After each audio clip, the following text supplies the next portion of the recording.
If you find that you are suffering in service of something else, I'd want to investigate that with a coach and just see, is that actually required? Because maybe there's a pleasurable path. Yeah. Well, and I think that too, I think that passion, the emotional side of passion is you enjoy it. And it's pretty clear from my just getting to know you briefly through this show and talking before the show is that you're passionate about helping and serving other people through life coaching. That's certainly, you enjoy that.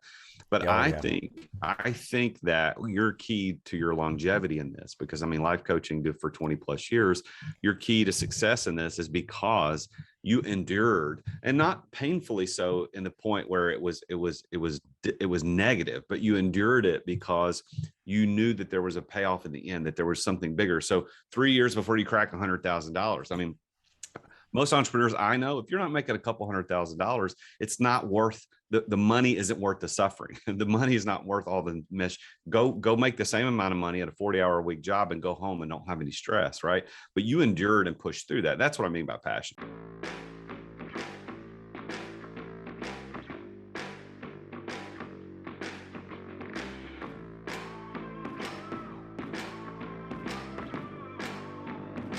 In today's ultra-competitive business world, being a successful entrepreneur or business owner can be very challenging. Fortunately, contemporary times have blessed us with resources for tackling those challenges and getting us to success more quickly than we could have imagined. Welcome to The Root of All Success with the real Jason Duncan, a podcast that explores how the world's most powerful entrepreneurs grow incredible companies. This podcast looks at the 5 keys to unlocking success as an entrepreneur. A successful educator turned entrepreneur, Jason's mission is to use his gifts of teaching and leadership to help others get the results they want out of life. Join Jason every week and learn the keys to grow a truly successful business. Well, welcome back to another edition of the Root of All Success podcast. I'm the real Jason Duncan, and I appreciate you coming in to join us. And I'm coming to you from my home studio today in Gallatin, Tennessee, just north of Nashville, doing this episode by Zoom.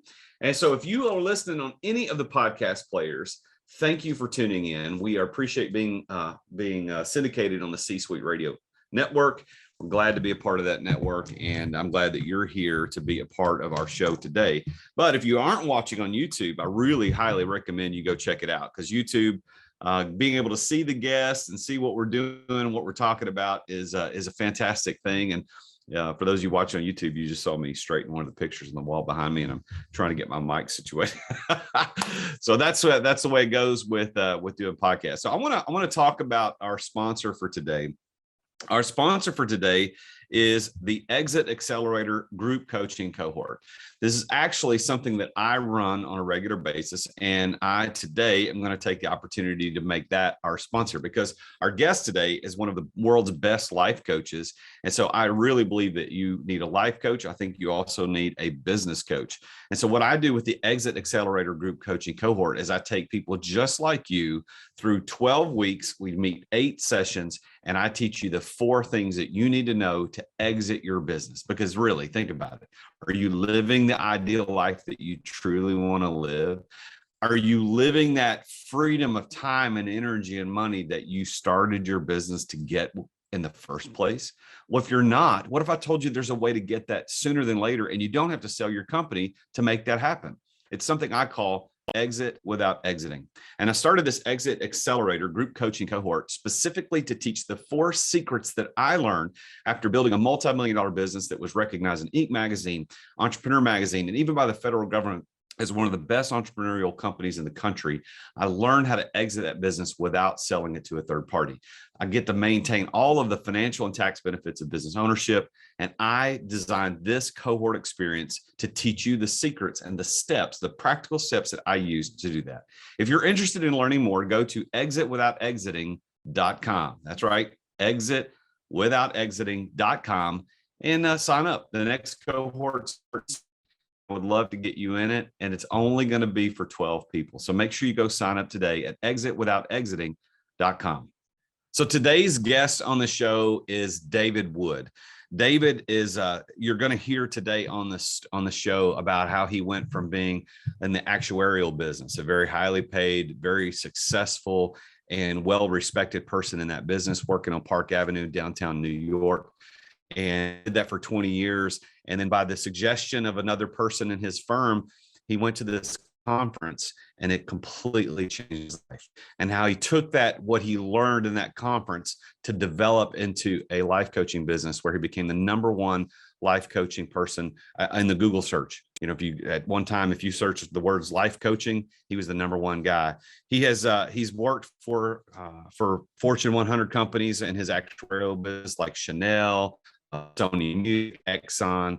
The guy's got a pretty stellar career, and then he spent some time traveling and singing, trying to be an entertainer, figuring out if that was going to be something. And you're going to hear a story about how he went on national television in Australia, and what happened.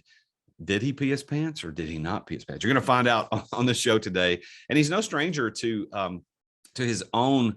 You know, when he's helping coach other people through life coaching things, he's no stranger to his own problems in life. I mean, he overcame a full collapse of a paraglider, which he's going to tell that whole story, which I find very interesting. He had a fractured spine in another paragliding accident. He witnessed the tragic death of his little sister when he was only 7 years old. He's going to tell a little bit about how he overcame that. And how he's overcome other things in his life, like anxiety and depression. He has a book called Get Paid for Who You Are, with a foreword by none other than Jack Canfield. And he's got a great story he's going to tell on the show today about how he met John Gray at midnight in the hotel in his pajamas. So stay tuned. Listen to this show. You're going to hear about how this guy coaches rock star entrepreneurs how to double their revenue in less time, get more done in less time. He is the Focus CEO. He is David Wood. David, thank you for being on the show, man. It's an honor to talk to you today. Well, I like hearing that. That's a good way to start my morning. Well, so I in the intro, I talked about your paragliding accident, and that anytime we talk about, anytime on the show, we can talk about personal stories. I think it derives a lot of interest. So I'm really glad that we got introduced to each other, and it was only recently that we met, but you did tell me a little bit about that, but not all the details. So let's start there, if that's okay, kind of because that's a pretty big thing. And then I know you got a couple other cool stories in your personal life, and then we'll get into the entrepreneur side of things. So what happened, man? I mean, how did the paragliding accident happen? Well, you know, I've had quite a few experiences in paragliding, and some of them have been quite dramatic. One was in Bali, and I bought a wing in Nepal. So I was, and you know, this guy had said, "Oh, this is a good wing. You can trust it."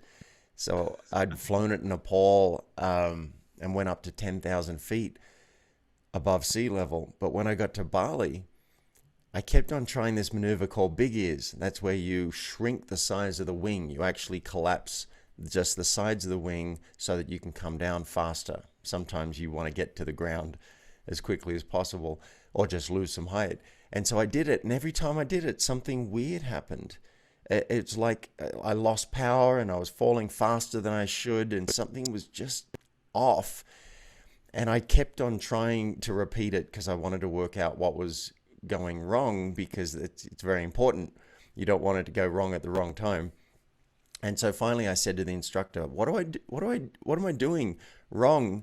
And one guy said, well, you got to send it in for repair. You got to mail it to Australia, and they'll check it out. And then someone else said, it might be pilot error. So I said, all right, give me one more chance. I'm going to go up, and you watch me do it and see if I'm actually making a mistake, and you'll be on radio. He said, all right, go for it. And when I did it, I tried that maneuver again. And this time, instead of just dropping faster than I expected, I had a full collapse and just plummeted towards the earth. And I didn't even know that I was in free fall. I had my focus on the wing, which everything had gone to hell. And the sounds it was making, and it was zooming over my head and then collapsing and falling backwards. And meanwhile, I'm heading towards the earth. And I was only 300 feet up to start with.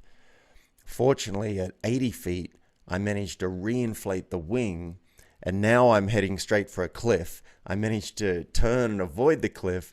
Now I'm very low over the ocean and in risk of landing in a very bad place, but I managed to scrape up enough lift on the hill to get back up and land with all the other pilots.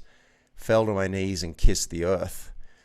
So that one I actually got away with not being injured, but I was a little traumatized. I actually went back and kept on flying and went to Colombia, and it was there that it was far less dramatic. I was actually 1 foot above the ground. I was so close to landing. A little bubble caught me. I went back, didn't control it properly, and I fell about 10 or 15 feet onto my butt. And that's not something you want to do. So that's where I did fracture my spine and went to the hospital in an ambulance. And then after that, I gave up my wing. I sold it. I said to myself, David, if you want to fly again, you have to watch accident videos. You have to watch accident videos of paragliding to really confront what can happen. And if you're willing to fly after watching those videos, you can fly again. Well, wow. I watched the accident videos and I was unwilling to fly again after really confronting what could happen. So I sold my wing, sold my motorcycle, because if I couldn't justify flying, I couldn't justify the motorbike, which is even more dangerous. And so now I've decided I touched the sky. I did get away with it, and I'm going to bank my win and just keep my feet on the ground because I want to live. That was my revelation out of all of that. Well, you know what's I've never paraglided, and I probably will never paraglide. I'm not interested in that. I have this. I'm not afraid of heights. I'm afraid of falling, and I think that the fear. I don't think I'd be able to overcome that. But you mentioned motorcycling, and I am a motorcycle rider, and I have that weird fixation on watching accidents too. Not because I enjoy watching people get hurt, but because it reminds me of how fragile I can be on a motorcycle. And so I ride a lot. And I frequently pull up YouTube videos about motorcycle accidents so that I can be reminded of how quick it can go wrong. So I also think there's probably an entrepreneurial analogy that we could draw there about your experience in the hang glider was, or your paraglider was that you noticed something wasn't working right, and you tried to continue to repeat it to figure out how to do it the right way. And I think an entrepreneur, as we run businesses, sometimes things collapse, they don't work right, and we try to test it, and we be better. We're try to be better at it. So how did you get your start as an entrepreneur? How did that all come about? Because you had this cushy job, and then you went to entrepreneurialism. Yeah, well, I'll tell you, and I want to double click on what you said about the lesson. A lesson that I draw from it, I'm fascinated by risk. I used to be an actuary, right? That was my job, was risk assessment. And I think as an entrepreneur, as a human, most of us are not taking enough risk in our life. We're not asking for what we want. We're not saying no to the things that don't work for us. We're not going for that celebrity to endorse our product or whatever it is. Most of us are not taking enough risk. And I want to encourage people to place good bets. If you're attracted to somebody and you're single, go and ask them out, right? That's a good bet. Worst that can happen is they say no. So most of us are not taking enough risk. Some people, not many, might go too far, and they are actually super leveraged, and they're really taking risks that aren't going to pay off. They might not be wearing a seatbelt in the car. That's crazy. Colorado, some people don't wear helmets because you don't have to. That's an example of doing something that is probably not going to pay off. So I say there's a sweet spot. We need to ride our edge and find out, where we're actually challenged, but not go too far, like maybe flying the Himalayas in a paraglider. Now, how I did the career switch is I was working in Park Avenue, and I had a really great job, and I'm consulting to big companies, and I wasn't particularly happy, and I figured I had it made. Like here, I was 24 with an office on Park Avenue. That was crazy. I moved from Australia, and I just wasn't very happy. So someone said, go and do a personal growth course. You should try the Landmark Forum. I was like, well, I don't know. They all smile way too much, and they're wearing name tags. So I was a bit wary of it, but I went and did it, and they cracked my heart open. And I realized that there are people who care about the world and just devote their life to making it a better place. So I was like, wow, I didn't know that was possible. I thought it was about money and success. And I ended up quitting my job, moving back to Australia. And I said to myself, you're probably getting this now, I have conversations with myself. I said, David, what would you do if you had 6 months to do anything you want? Anything. You've just quit your job. You got 6 months before you get another job. What do you want to do? And I'd always been impressed by those guys at the ski fields who would come out and they would play guitar and sing and get the whole bar singing. They do Piano Man, or they'd put on a black afro and sing Blame It on the Boogie, or an ABBA wig and sing SOS and get everybody singing and entertaining. I thought, that looks amazing. I want to do that. So I went and got a singing lesson. And 2 weeks later, I had my first gig for $50 in a bar that was next to a squash court. And I went and did my first gig, and I wasn't very good. I can't sing very well. I'm a good entertainer, but I'm not a good singer. And for a year and a half, that was my profession. I went and did pubs and parties and national TV and boats and all sorts of stuff. I rarely got invited back to the same place twice because I wasn't very good. And somehow I accrued $10,000 as a professional entertainer.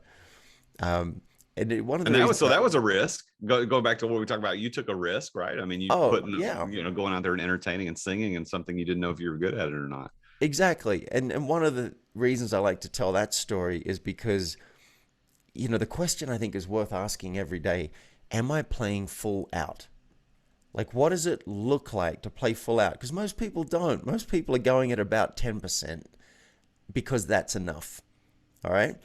So with this entertainment business, I suck, and yet I want to get gigs and have fun. So one thing I did is I found out about this national TV show that was auditioning for people for this segment they had called Red Faces, where you go on, you compete, you got up to 60 seconds, and then the judges gong you off. It's quite embarrassing, which is why they call it Red Faces. And I thought, well, what if I audition for that? If I get on TV, that'll be amazing promotion for my thing. Anyway, Mr. Woody was my stage name, and I went and auditioned, and there were 300 people auditioning. I got a call back within a week, and they said, we want you next week. Can you fly to Melbourne? We'll put you up in a hotel. We want you on TV. And so, and that was as terrifying as any of the paragliding that I ever did. I was so nervous to go and sing on national TV. And at that time, we only had 5 channels. So everyone in Australia was going to be watching this thing. Wow. I was so scared. I thought I was going to pee my pants. And I did actually lose 3 drops of urine came out. Now, let me ask you, Jason, you're about to go on national television in a kilt, and now there's a chance you may actually pee your pants. Is that going to calm you down or make you more nervous? Well, you didn't have pants on, so you were okay. Well, I'm a practical man, and I had my overnight bag, so I went and put on 2 extra pairs of underpants. Just in case. Now, as it happened, I didn't pee my pants. I went on national TV. It didn't do much for my business. But again, the question is, what does full out look like? For a year and a half, that's what I did. And I went into it. When I got into coaching, and if you want, we can talk about how I built the business and how I did that. Yeah. And right now I'm interested in acting. I'm like, what does full out look like in acting versus just kicking the tires? So I love. Well, let's talk about that, David, because you and I, when we were talking a few days ago in preparation for the show, we were talking about you are the coach that helps people focus on just going full out. And you talked about your acting gig, and you're playing Dracula in this outdoor play, and like you went on national television in a kilt, and you've done paragliding. All these things are risk, and you're playing full out. But how did you get into that? How did you you went from Park Avenue cushy job, decided to go do this singing thing just kind of for fun. But how did that transition into you now are an entrepreneur, you're building a business, you're training other people to do that? Tell me that story. Sure. Well, I was fascinated by the concept of coaching as a career, because in the Landmark Forum, the course that I did, I went and did 2 more courses, and I found myself coaching people. I couldn't help it. People would be complaining on the break about something, and I'd say, well, did you hear what the teacher said yesterday? Or I had one woman had an affair 10 years earlier and had never told her husband about it. And he'd had an affair 10 years earlier, and he'd come clean about it, and she'd been holding that over him for 10 years. And I'm like, really? And out of that conversation, she went and came clean. She went and confessed, risked her entire marriage for the possibility of true connection, authenticity. And she came back and shared how her life had changed overnight, and I was hooked. I was like, I want this coaching stuff. This is amazing. Then a guy had a business card. He was handing it out saying coaching. I'm like, wait a minute, you can get paid for this? So Landmark said, look, if you come back and do the 3rd course, we will train you as a coach to help people going through the program. I said, I'm in. All right, there was the first opportunity. Free training. I've just got to donate my time. You're on. And then a year went by, and I went and did all this entertainment in Australia, and I was still interested. And finally, I ran into a guy who was doing a course on coaching, and I said, I've been talking about this for a year. How about I hire you? I'll be your practice client. I'll pay you $25 a week, and I'll learn from you, and you'll learn by coaching me. He said, all right, you're on. And then I think it was a few days later, I was auditioning a woman for a duo. Because I can't sing, I decided, let me get a good singer, and she can kind of carry me. And she was having some issues in her life, and I said, hey, I'm just becoming a life coach. How about you be my practice client? I'll charge you $25 a week, and we'll both learn as we go. She said, all right, you're on.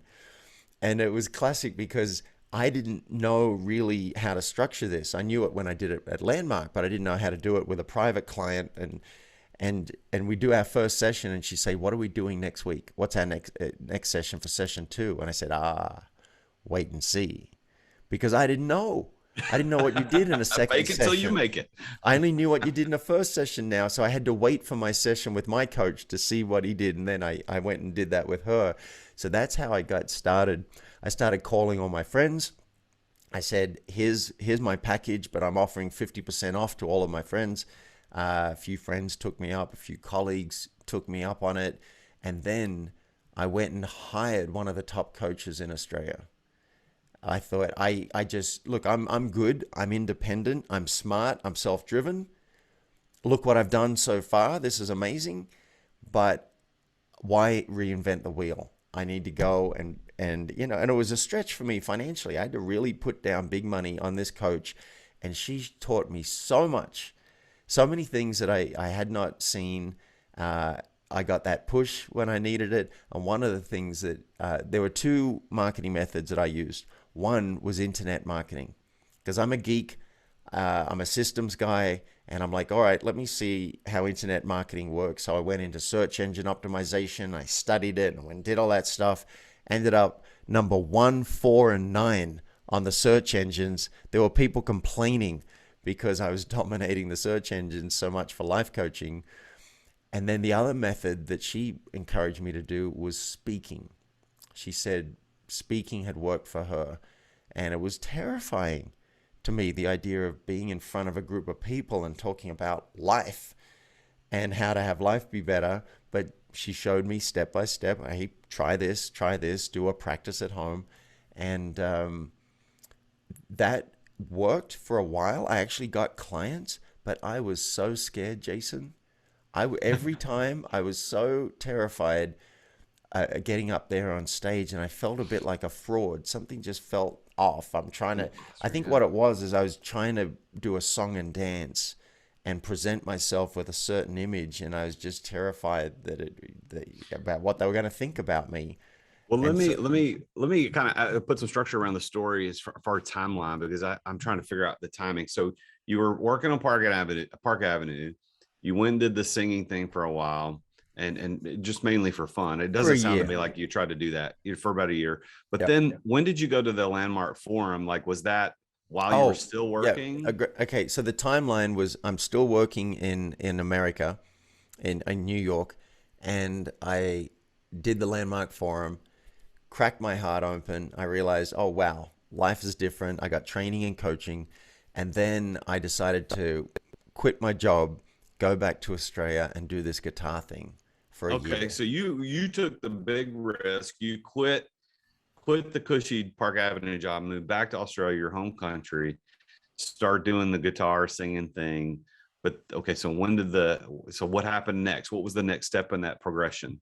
The next Is step that when you went to the life coach, hired your own coach? after about a year was running into I was trying to remember his name, running into an old friend who is now coaching, and I'm like, that was a kick in the butt to go, wait a minute, all right, I've been Okay. doing this singing, I'm not a good singer, this is not taken off, and it's kind of tiring. I mean, all the work you've got to do to practice and develop your craft, and then you've got to go and set up the equipment. I had a van, right? I got to set up the equipment. It took me like 50 minutes to get all the equipment set up. And then I performed for 4 hours in a pub with people who are basically not paying attention to me. And then at the end of it, you got to put everything back down and take it back home and then take it out of the car and put it in the garage. Like, it was a lot of work for a year and a half, and ended up with $10,000. So it was a labor of love. But when this coaching came along, I'm like, maybe I should do this. Now, I'd like to say all this was cold turkey. I just quit my job, and then all I did was this music, and then I quit that, and then I did the coaching. No, I kept my hand in the consulting. I kept my hand in it. I didn't want to. I wasn't making much money with the guitar business, so I went around to all my contacts that I had from Australia, from when I used to live there, and I said, I'm offering my services as a consulting actuary. If your company needs a little bit of help, I'm available. And that funded me. Like, that kept paying the rent and paying my bills while I was doing the guitar stuff. And then when I started coaching, I think it took me 3 years to crack six figures. And once that happened, I resigned from the Institute of Actuaries. Now, I don't know if you guys, to become an actuary, it's really hard. It took me 8 years to qualify, Wow. and most people fail. Some of their exams have a 90% fail rate. It was just brutal. And then, so to leave it, in my mind, I've never tried being a doctor, but it'd be like, I'm resigning from the AMA, or, you qualify as a lawyer and then you just leave that whole career behind. It was a big deal when I wrote that letter and said, I am out and I'm never coming back. Mm. And I never How'd that did. feel? How'd that feel? It was scary, and I think a little empowering. The reason I let it go is because they require 40 hours of continuing education a year to maintain your qualification. And I didn't want to do 40 hours. 40 hours, just 1 week, right? 1 week a year. I didn't want to do it. I wasn't interested in the legislation on life insurance and the legislation on pension funds and superannuation and keeping up to date. I'm like, this is bullshit. So I hated to let it go, but it was an integrity issue. I Yeah. no longer wanted to do it. So I do feel proud of myself for ditching something that took 8 years to get, and that many people try for even 10 years. The average time to qualify as an actuary, I understand, is 10 years. So how long have you now had your coaching business, your life coaching business? Oh, I love that question. It was 1998, the end of 1998, that I got that first singer as my first client. And so now we must be 31. Is that right? 31 years? No, it's not that many. It's because I got married in 95, 26 Oh, years it's after. 23 years. Yeah, 23. Yeah. Yeah, lucky I used to study math for a profession, huh? Yeah, so 20. There's probably a table somewhere that will tell us that. It's 23 years, and today, you don't know this, Jason, but today is actually my birthday. Are you serious? So today's Well, celebrating my birthday and 23 years not working for anybody else. Wow. Well, man, well, happy birthday. And I didn't know that. Well, this is a nice surprise. So happy birthday to you. Thank you. Well, let me ask you, David, some more specific questions about your story of success, because this show is called The Root of All Success. And I've got this theory, and in most shows, I clearly lay out my theory and then kind of test it against the guests. And sometimes it comes up now, sometimes I do it more pointedly. So today I want to do it more pointedly because I think my theory is that your success as a life coach coaching for 20 plus years, 2 decades, when you left a profession that a lot of people try hard to get into. You also left a profession that people dream of being in, which is the singing business, the entertainment business. But you did all that because your heart was broken and you really, really wanted to go do something to help and to pour into people. Oh, so, wait, actually, no. When I say they cracked my heart open, I wouldn't call that a broken heart. Or broken in a good way. Yeah, bro, that's what I mean. Broken in a good way. Like, I got to go help people. I got to do this good thing. So yeah.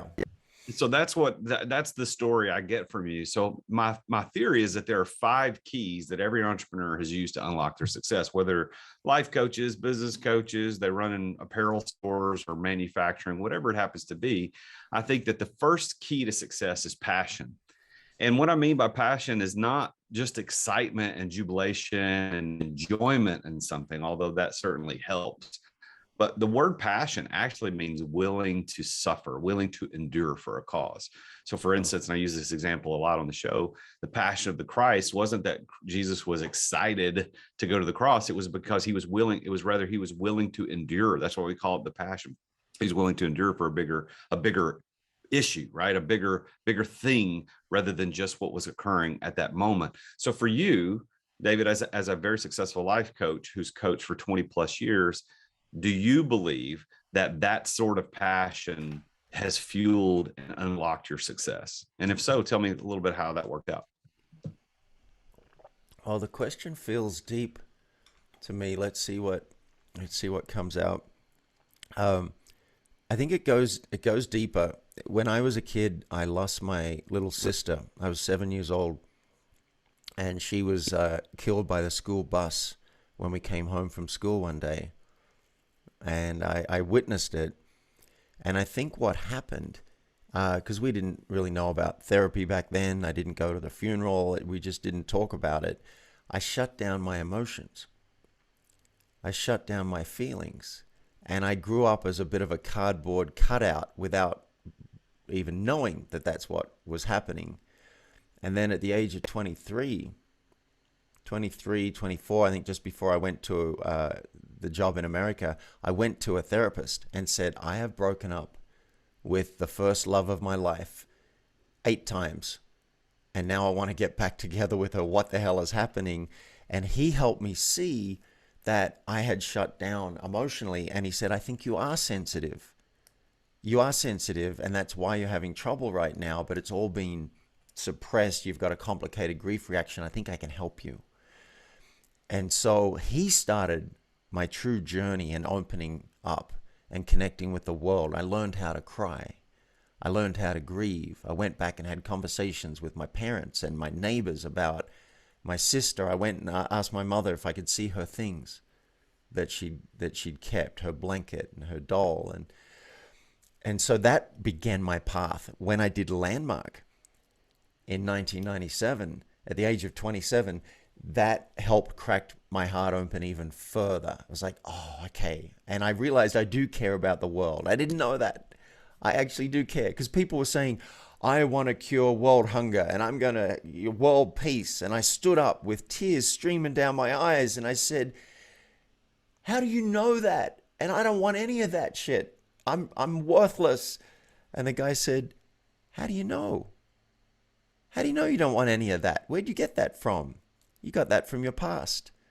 And I was like, wow. And so So yeah, I think it does go deeper. Now, passion, I think I do have a passion for helping people get in touch with their feelings and get truly connected with other people, because that's my life's journey. As I discover it, I'm like, oh, look, you can feel this and you can feel this and you can be honest here and you can go for this. I share it with other people. Now, you brought up something very interesting about endure. That's a tricky word. That's a tricky word. There are some things I've done where it's been really hard, like the actuarial thing. I endured. It was brutal. It was horrendous. And I endured to get to something that in the end, I let go of. It just didn't really matter. So I'm not a huge fan of enduring. Okay, sure. Sometimes you just got to suck it up, get through it, get the stuff done. Fine. But if you're doing something you love, like right now, I'm into the acting. I got a class that goes till 11 o'clock at night, and I'm now 53 years old. I don't want to be up at 11 o'clock at night out of the class. I'm driving to Denver. I'm driving to Denver 4 times a week to do rehearsals for this thing. 5 weeks of rehearsals. There's no enduring involved at all because I'm loving it. So I just, the word endure is pretty tricky. If you find that you're being a martyr, if you find that you are suffering in service of something else, I'd want to investigate that with a coach and just see, is that actually required? Because maybe there's a pleasurable path. Yeah. Well, and I think that too, I think that passion, the emotional side of passion is you enjoy it. And it's pretty clear from my just getting to know you briefly through this show and talking before the show is that you're passionate about helping and serving other people through life coaching. That's certainly, you enjoy that. But I think that your key to your longevity in this, because life coaching for 20 plus years, your key to success in this is because you endured, and not painfully so in the point where it was negative, but you endured it because you knew that there was a payoff in the end, that there was something bigger. So 3 years before you crack $100,000, most entrepreneurs I know, if you're not making a couple $100,000, it's not worth the money. Isn't worth the suffering. The money is not worth all the mess. Go make the same amount of money at a 40-hour a week job and go home and don't have any stress, right? But you endured and pushed through that. That's what I mean by passion. Now, if I may, the second key, so the first key is passion, but the second key I find in everybody's story to success is that they were at the right place at the right time.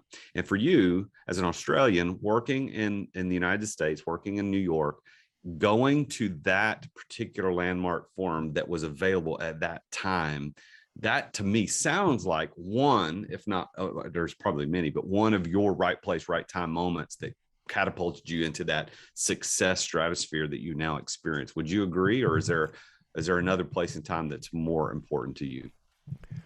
Yeah, that's a good point. It was good timing because that forum that I did was in the World Trade Center as well, which we no longer have. So had that been at another time, that wouldn't have worked out very well for me. Who knows? The person that I spoke to who said, you should go and try this, that was Solange Shara. She said, try the forum. This is really powerful. But I also have a suspicion that had that not happened, had I not done Landmark because she'd said it at that time, I would have done it at another time. It would have come to me. There'd be no way to avoid that. I'm destined. I just got corrected by my director last night. It's destined, not destined. I think I was destined for personal growth. I was destined to open up and to reclaim all the parts that I'd lost as a kid. I think I was probably destined to teach. I am a training geek. Oh my God, it's in my blood. It's in my bones. If I can see, oh wait, if I package it this way, it's going to go into your brain and you will get it. I'm made for that. So to combine, I hadn't really seen that combination before, but to combine personal growth with training, that's where I come in. I just happen to be really good at business from all the consulting stuff that I did. So I share my gifts with entrepreneurs and business owners. But it's really about living a life that you're proud of, and that on your deathbed you can say, I gave it everything. Well, you know, what you said, David, is so important, is that if you had not gone to that landmark forum at that time, there would have been another place, another time that you would have made that happen. And I do also believe that that happens for a lot of us, because so many times when I'm talking about this to my coaching clients and people, that when I public speak, they'll say, well, the jaded among us would say, well, Jason, you're just talking about luck. I mean, entrepreneurs are so lucky. They experience success because they were at the right place at the right time. Well, you know, what's interesting about that is that the harder I work, the luckier I get. The more I put myself in places on purpose, I find that I end up being, quote, lucky, right? So you were lucky to be at the landmark, but you chose to go to it, and you would have done it had it not done it that time. You'd have done it another time, right? Exactly. So I just thought of another moment where I was in the right place at the right time. And then I think we're going to come back to this place where, you know, anyone else could have been in that moment and not made it work. I was in a hotel in Corte Madera, California, near San Francisco, and I was locked out of my room at midnight. The key didn't work. So I went back and I said, this key doesn't work. Can you let me in? And while I'm there, I looked over and I saw this guy sitting by the fireplace. I'm not good with faces, but a few months ago, I'd reached out to John Gray from Men Are From Mars, Women Are From Venus, and I'd asked if he might consider endorsing a book I was working on. Never got a reply. And I said to the receptionist, isn't that John Gray? And she looked up a list and said, that's the gentleman's name, yes. Gentleman's name? Are you kidding? He sold more books than God. Are you, like, come on, that's John Gray. And I wanted to go up to him, but all that was true for me is, you're successful. Can I touch you? Maybe it'll rub off. Like, I couldn't find a way to go up to him. So I went back to my room, and for the next hour, I was bitching to my girlfriend. And I think the fourth time I said to her, and I'm in my pajamas, right? The fourth time I said to her, I just walked away from John Gray. She said, shut up, put your clothes back on, and get out there. And so I got dressed. I went back out. It's 1 a.m. He's still there talking to friends by the fireplace. And I went up and I stood there and just waited until they stopped speaking. That was a long 15 seconds, I'll tell you. And then he looked up and he said, hi. I said, hi, my name's David Wood, whatever. We got chatting, and I offered to help him. I said, I got 40,000 coaches on my list right now. If I can promote anything, I'd be happy to help, and I'm a huge fan. And he said, oh, what are you doing for lunch tomorrow? And I was due to fly somewhere, but I said, I'm having lunch with you. And so I had lunch with John Gray, helped him a little bit, coached him a little bit. And then John Gray founded something called the Transformational Leadership Council. And what I didn't reveal is that 2 years earlier, someone had called me and said, hey, congratulations on your nomination to the Transformational Leadership Council. And I said, thank you. What's that? And it turned out he'd gotten the wrong David Wood. Are you kidding? So now I was devastated that I wasn't nominated to this thing. And he said Jack Canfield had nominated me. I'm like, Jack's been following my career? Are you really? So excited. Then I find out he's got the wrong David Wood, who I'm often confused with. And now I've met John Gray, who founded the Transformational Leadership Council. And so I called John and said, any chance you'd consider nominating me? Because they only take 5 members a year. It's like a big deal to get in there. Any chance you consider nominating me? And he said, well, yeah, but I don't know how to do it. I said, if I handle the paperwork, would you sign it? And he said, yeah, sure. So they'd already closed nominations, but because it was for John, they opened it back up, and I got nominated. I got voted in, and found myself on a beach in Hawaii hanging out with Jack Canfield, John Gray, Marianne Williamson, presidential candidate, as peers. Not as I'm here to watch them on stage, but like as family. And I think that came from 2 things: being in the right place at the right time, and putting my clothes back on, getting back out there, and just saying hello and taking a shot. And it's led to so much in my life. This is why I love doing this show, man. This is so my 5 keys of success: passion, right place, right time is number 2. The third, which you just mentioned without knowing it, is knowing the right person. Like, there in all stories of successful people, there somewhere was one person who made all the difference in the world. And sometimes that person could be a negative influence. It could be just that person that pushes you because you pissed off and you don't like them. He pushes you into doing something new. Or it's somebody like John Gray or Jack Canfield. Or you mentioned the name. It was a very interesting and unique name about the person who told you to go to the Landmark Forum. What was that person's name? Solange Shara. Yeah, then that's a fantastic Solange Shara. So Yeah. she and these other, and your girlfriend, right? Get your clothes on and go down there. All these people had they not pushed you in the right direction, you wouldn't be on the show today. You wouldn't have the book. You wouldn't have the career. Let's think about how amazing those people have been in your life. That's so true. And the universe had a little bit of a hand in this as well, because the kicker is a year later, I'm there talking with my peers in the Transformational Leadership Council, and something went into my brain and said, wait a minute. I know. And I had a guy from the steering committee in front of me, and I said, I know how I got nominated because I asked John to do it. And I'm assuming I got voted in because everybody, it was John Gray. And they're like, oh, well, John says that we're going to vote him in. But how'd I get through the steering committee? You guys didn't know me. How did you not blackball me? And the guy thought for a second and then said, we thought you were the other David Wood. That's amazing. So I find out about it because I'm confused by the other David Wood when he was nominated and didn't get in, by the way. And then later on, the universe provides me with an opportunity to get in, and I get in partly because of that confusion again. And I was going to resign. I was so devastated when I found out that, I got in under false pretenses. And I was telling the story to a 10-year-old girl on one of our whale watching expeditions. She was a daughter of one of the members. And I told her this story and I said, I'm going to resign. She said, are you kidding me?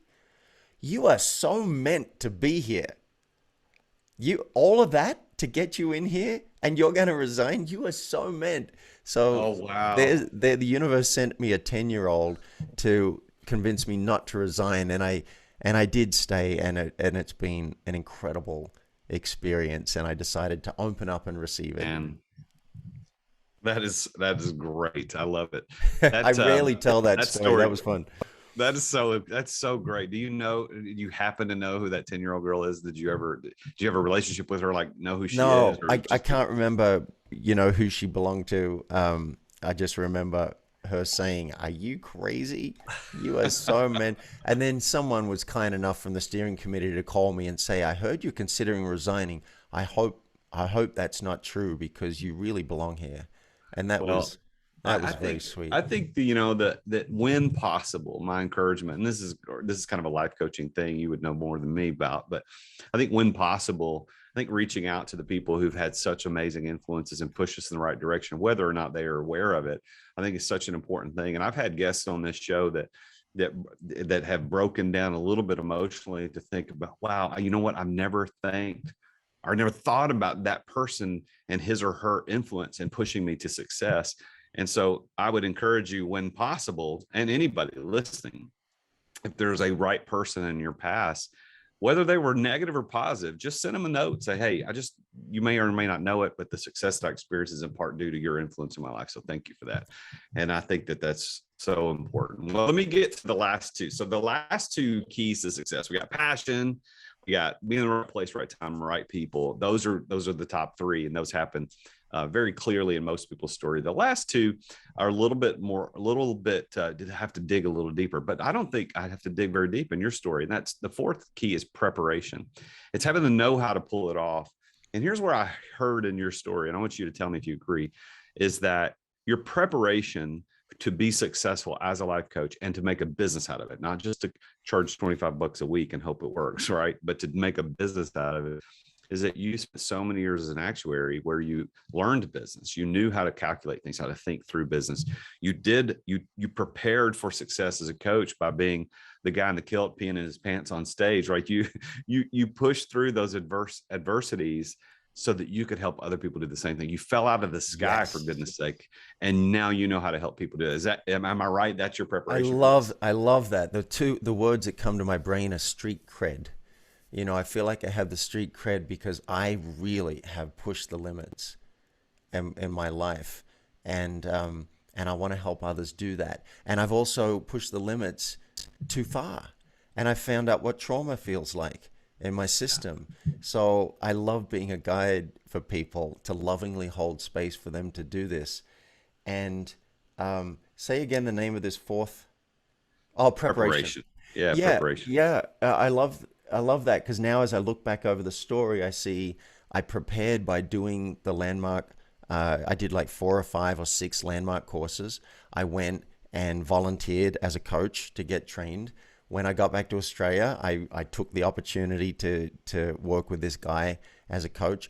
And then I reached out to a guy who was starting the Coach U franchise in Australia and had lunch with him. And he said, you know what? I'm going to take a bet on you. I'm going to gift you the course. And, you know, this was like 20 something years ago, and the course was like 2 or 3 grand. It was a lot of money.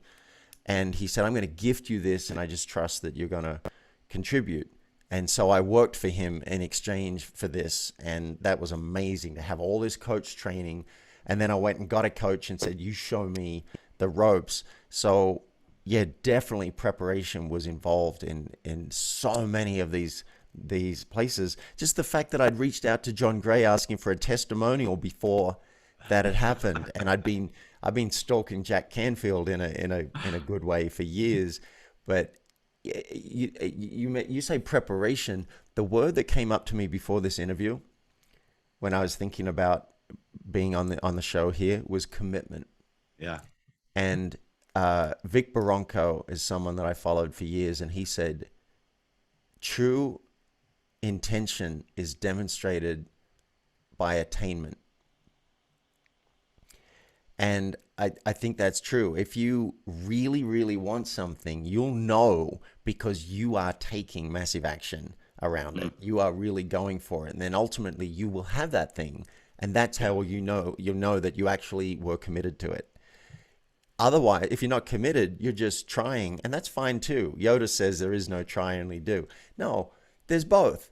But work out which one it is for you. You know, if it really matters, you can prepare fully and you can go full out. And if it doesn't really matter, do what everyone else is doing. Just do the 10% and just kind of go along and enjoy the ride. Totally fine, but know which one you're doing. That's right. Well, the fifth P is the fifth key, which are all P's, by the way: passion, right place, right time, knowing the right people, preparation. The fifth one's plan. And I'm not talking so much about business plan, like people writing business plans, because I find that less than half of successful entrepreneurs ever had a written business plan. But what I mean is the financial resources required to make it successful. So when you started your coaching business 20 something years ago, what was your plan? It took you 3 years to crack $100,000 a year, 6 figures. How did you survive financially? What was your plan to make it through those early years? Yeah. Well, I want to be transparent and say I did not sit down and write out a 3-year plan. It was more seat of the pants thing. And I've done that most of my life financially. It's like there's a part in my brain that just tracks the numbers and just knows when I should spend less and spend more. And so I'm not a big fan of budgeting. But what I did was I went back to Australia. I had a little bit of money, and I actually sued my company because the severance package didn't seem fair to me. And I was an expert in this kind of a thing because that's what we did. And I'm like, you're not treating me the way we tell other people to treat their employees. So I sued them, and then I got a settlement because of that. And that helped. That was like 35 grand. So I had that in the bank, but I didn't want to just spend all that. So I went and hit up all my contacts and said, I'm available for consulting. I've got a very specialized thing that I know how to do because I was over in the US. So I knew about how to, my eyes are going to glaze over already just thinking about it. But I knew how to prepare tax returns for pension plans for foreign entities that had a US parent. I knew how to do that. And people in Australia found it so confusing. And it's like, I come from the source. I know how to do it. So they hired me. I was getting $150 an hour. Again, 20 something years ago, $150 an hour to work from home sometimes to do this consulting. So that was gold. And that took the financial pressure off. And that's what allowed me to do a career that wasn't going to really make me any money. And I did that as a luxury, as a gift to myself for a year and a half. And then I think I kept on to the consulting for maybe a year or two while I did the coaching. And then I'm done. I've now hit the point. I've got enough money coming in. I think I'm good now. And worst comes to worst, I could probably go back and re-qualify, if I had to. So that's how it happened financially. Well, so now as a 20-something year veteran life coach, you've written a book, Get Paid for Who You Are. You've got other accolades to your career. So what is it that's your superpower that you're helping your clients with now? What if somebody out there going, I like this guy, what is it that he can do for me? What is it that you do for people right now as a life coach? Yeah, I'll tell you the thing that I do for them that I think people recognize they want and that sells. I help them accelerate. So if what they're wanting, and most people want to make more money faster, and the second thing they seem to want is more time off. So they're not just working stupidly in the company, they're working smarter. And so they can have time off and more money. So that's the thing that I do that sells. The thing that I really do, my real superpower, my real gift, is I help them get in touch with the okayness of life. I help them realize that the problems that they're suffering from, that they're just fine. They're doing just fine. Even though it seems scary, even though it seems hard, sometimes it feels lonely. I help them get in touch with, hey, you're golden right now, just the way you are. Sure, there's more. We'll get there. That's my true offering. Wow, that's an interesting perspective, because I think we deal with so much on Instagram and other social media platforms where it's this grind, hustle, go. It's not go. There's more. Well, I think there's a lot of peace and tranquility and knowing that I'm okay. Like, right, we're good. I'm good. There's more. And I was teaching a class about this not too long ago, the difference between complacency and contentment. They sound very similar, but complacency is, I get it. I'm okay with where I am and I don't want anything else. That's complacency. Contentment is, I'm okay with where I am, but I know there's more and I'm going that direction, but I'm content. And I think that it sounds to me like that's kind of what you're helping people figure out, is how to not be complacent, but how to be content with what's going on. Well, let's jump another level. Let's go one level up. Let's go for joy. Yeah. Let's go for joy being, I'm thrilled with where I am. That's the holy grail. If you can be thrilled with where you are, and part of the thrill is I'm enjoying working on more. I'm enjoying creating more in my life. Like right now, acting's such a big thing in my life, because 6 weeks ago I said, hey, I want to get into acting and see what this is about. And I'm thrilled. I am having a blast. And all I'm doing is I'm in a local production of Dracula in a play. And my last play, I was 5 years old. So this is all exciting and new. I'm in playback theater, an improv troupe. They just accepted me, and I'm in rehearsals for that. I'm in an acting class. I'm reading books on acting. I am living the life of a working actor right now. I'm not getting paid very much, but I'm actually getting paid, if you can believe it. And look, there's more. I'd love to be the lead in a major motion film. I'd love to be recognized on the street, at least for a while. It might get old. I'd love that stuff. So there's more, right? I have hope, and that's great. Yeah. But this game right now, this is the only game in town. I'm loving it. So if you can get to that, and I know it's not always simple to do. In fact, I think that's the holy grail. This is a huge part of enlightenment, in my experience, is getting firstly to, hey, everything's okay, right? That's the first step. Secondly, okay, I'm accepting, I'm even welcoming. And then the third, if we can get there, is I love. Like Byron Katie. She wrote a book, Loving What Is. She loves what is, which is just amazing to me. Well, I think this has been a fascinating conversation. You're a fascinating individual, David. And I really am glad we had this conversation for the benefit of the listeners. So I want to give them a couple of ways to get in touch with you. So on Instagram, they can follow you at _focus CEO. That's _focus CEO on Instagram. They can go to LinkedIn and just look up focus-CEO. That's focus-CEO, and find you on there, David Wood.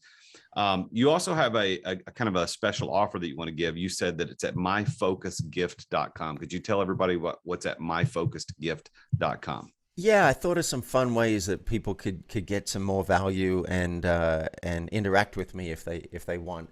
And I created a gift basket of goodies. So there's a cheat sheet on how to achieve twice as much in half the time. There's a really great checklist. There's a video on how to apply it. There's a link to my upcoming book, Name That Mouse, because the elephant isn't the only animal in the room. And we've already got the mini book ready. If you want, you can go and get that right now. And it's your pathway to connection, confidence, and true leadership. And if you're interested in coaching with me, if you're already up and running in business, you're successful, and you've got goals, there are things that you want to get there faster, reach out again at that link, myfocusgift.com, and I'm happy to do a call with you, and we'll see if we're a fit.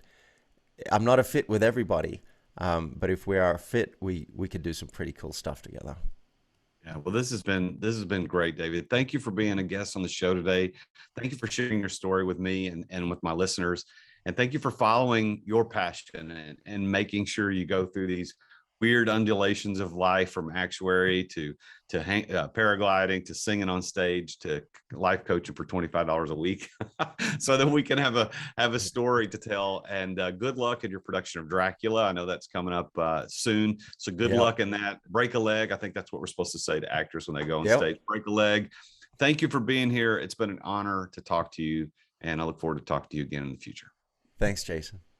Well, there you have it, folks. Another story of a super successful entrepreneur. This one, a life coach who's spent time as an actuary, then did some paragliding, did some singing on stage, did some life coaching, and has turned that into an amazing career, helping hundreds of thousands of people over the years really figure out how to focus, how to get more done in time. And I'm so appreciative of David being here and telling us about his keys to success and passion, being in the right place at the right time. Knowing the right people and being prepared and having that plan. And if you want help with any of that, if you want to know how to get to success, go to therealjasonduncan.com/success. There's an assessment that I've got right there on my website you can take. It's 100% free, 17 questions.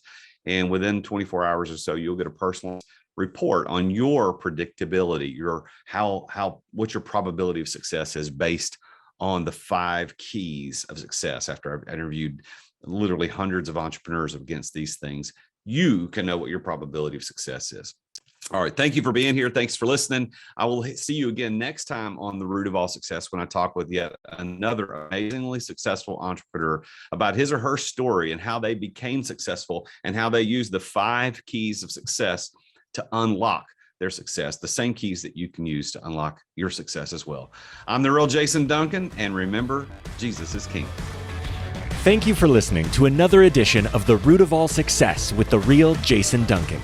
If you've enjoyed this week's episode, we invite you to visit therootofallsuccess.com to access the show notes and other helpful resources. Take charge of your business. Grow it from great to incredible.